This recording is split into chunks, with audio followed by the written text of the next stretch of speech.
Hello student, इस video में हम बात करने वाले हैं vector form of Coulomb's law की। ठीक, कूलम्स लॉ होता क्या है? कूलम्स लॉ दो पॉइंट चार्जेस के बीच में कितनी फोर्स ऑफ अट्रैक्शन या रिपल्शन लगती है उसका मैग्नीट्यूड बताता है हमें कि कितनी फोर्स लग रही है। ठीक ना, फोर्स का मैग्नीट्यूड। और वो फॉर्मूला क्या होता है? अगर दो पॉइंट चार्जेस है, मान के चलो ये हो गया Q1 और ये हो गया Q2, इन दोनों के बीच का सेपरेशन है R, तो फोर्स F इक्वल टू क्या होता है? 1/4 pi epsilon not Q1 Q2 by R square, Q1 Q2 by R square. तो हम इस कूलम्स लॉ की वेक्टर फॉर्म पढ़ने वाले हैं। ठीक ना, तो वेक्टर फॉर्म के लिए दो पॉइंट चार्जेस मान लेते हैं। ये ग्राफ ले लिया हमने, ये x ये y, ये r1 वेक्टर पे एक पॉइंट चार्ज रखा हुआ है Q1 और ओरिजिन से R2 वेक्टर पे एक पॉइंट चार्ज रखा हुआ है Q2। ठीक, अब इसका हमें वेक्टर फॉर्म ड्राइव करने के लिए सबसे पहले हम कैलकुलेट करते force on Q1 due to Q2, force on 1 due to 2। तो हम फोर्स किस पे निकालने वाले हैं? यहाँ पे Q1 के ऊपर। तो R वेक्टर का जो हेड होगा, R वेक्टर का हेड Q1 की तरफ रखेंगे जिस पे हम फोर्स कैलकुलेट कर रहे हैं। ठीक, ये सब। और फोर्स की डायरेक्शन हो गई ये वाली, force on 1 due to 2, F12 मतलब फोर्स ऑन 1 ड्यू टू 2। अब ये R वेक्टर देखो कैसे निकलेगा। ये जो R1 वेक्टर है इसे देखो, ये टेल टू टेल और हेड टू हेड जुड़ा हुआ है, मतलब ये इन दोनों का रिजल्टेंट वेक्टर है। और रिजल्टेंट वेक्टर क्या होता है? जितने भी वेक्टर है इसको छोड़ के इन सब का ऐड होगा, जितने अटैच है इसमें हेड टू टेल करके जो अटैच होते हैं उनके सम के इक्वल होता है रिजल्टेंट वेक्टर। तो यहाँ पे क्या हो जाएगा? R1 vector equal to R vector plus R2 vector. तो R वेक्टर इक्वल टू क्या हो जाएगा? R1 vector minus R2 vector. R1 minus R2 को हम लिख सकते हैं R21, R1 minus R2 R21। ऐसा होता है बाद वाला माइनस पहले वाला। ठीक ना, तो इसे हम क्या लिख सकते हैं? R21।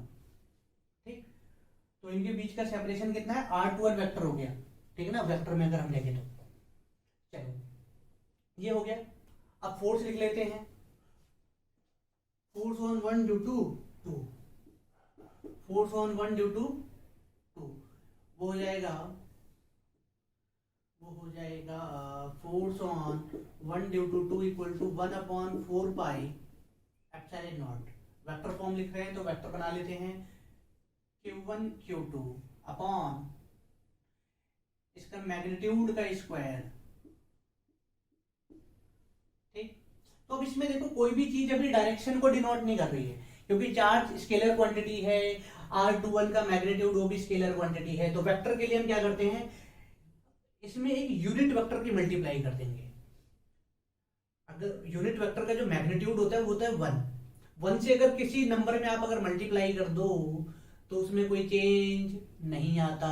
तो इसी तरह हम इसमें डायरेक्शन दिखाने के लिए, डायरेक्शन देने के लिए या दिखाने के लिए हम क्या करेंगे? इसमें एक यूनिट वेक्टर की मल्टीप्लाई कर देंगे। ठीक, तो यूनिट वेक्टर की मल्टीप्लाई कर देते हैं R21 unit vector. Unit vector ऐसा होता है, उसे एक टोपा पहना दो ऊपर से। ठीक है ना, वेक्टर की जगह।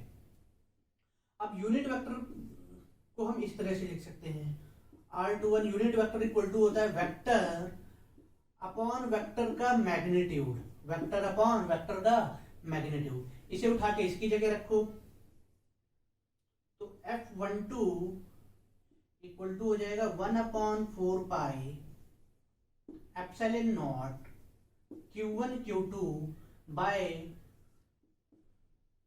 R21 के मैग्नीट्यूड का स्क्वायर इनटू यूनिट वेक्टर की जगह आ जाएगा R21 अपॉन R21 का मैग्नीट्यूड। तो नीचे इन दोनों की मल्टीप्लाई होगी, Q हो जाएगा, ऊपर ये R21 एज इट इज रहेगा।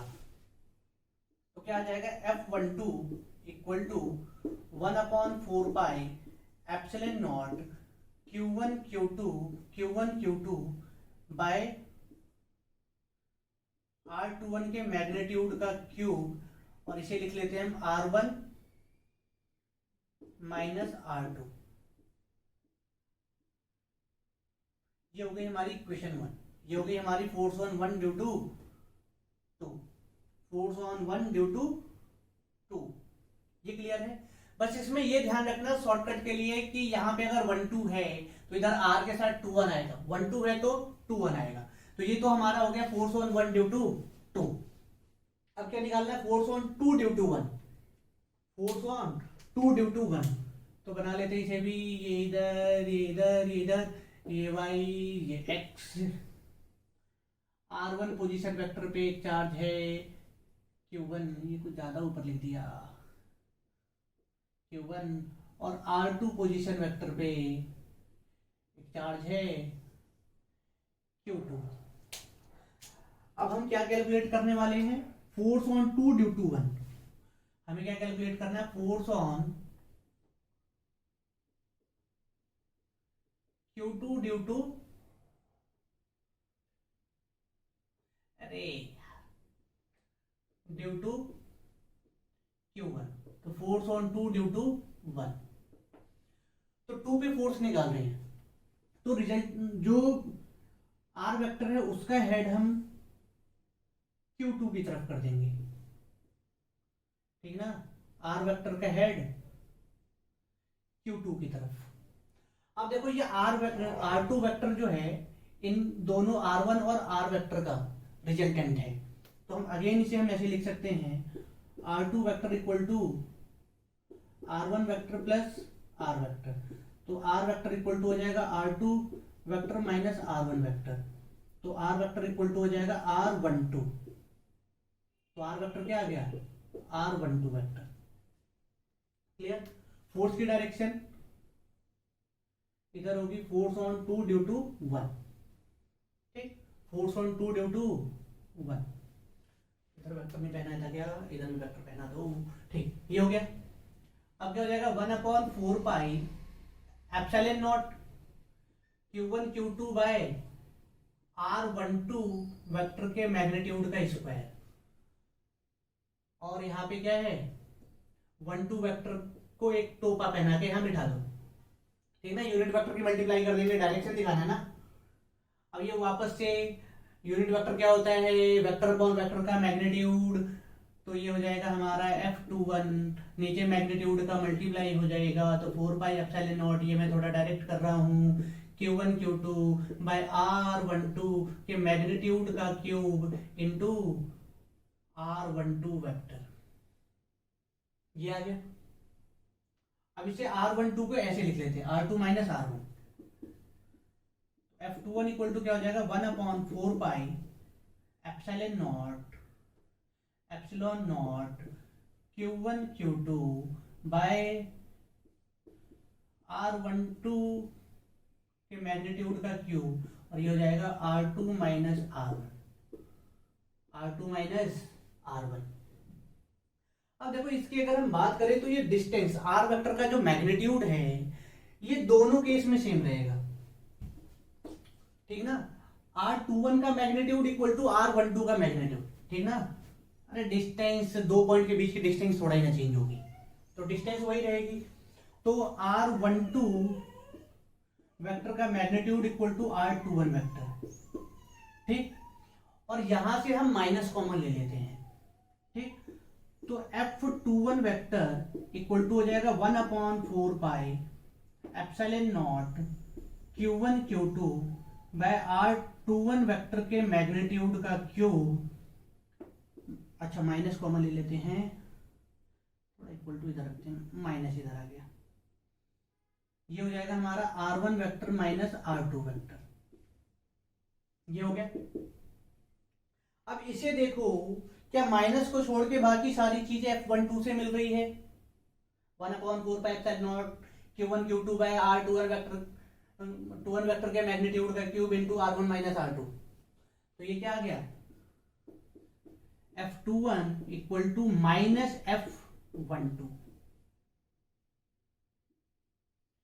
तो और मैग्नीट्यूड अगर हम लेते हैं तो F21 वेक्टर का magnitude equal to F12 vector का मैग्नीट्यूड।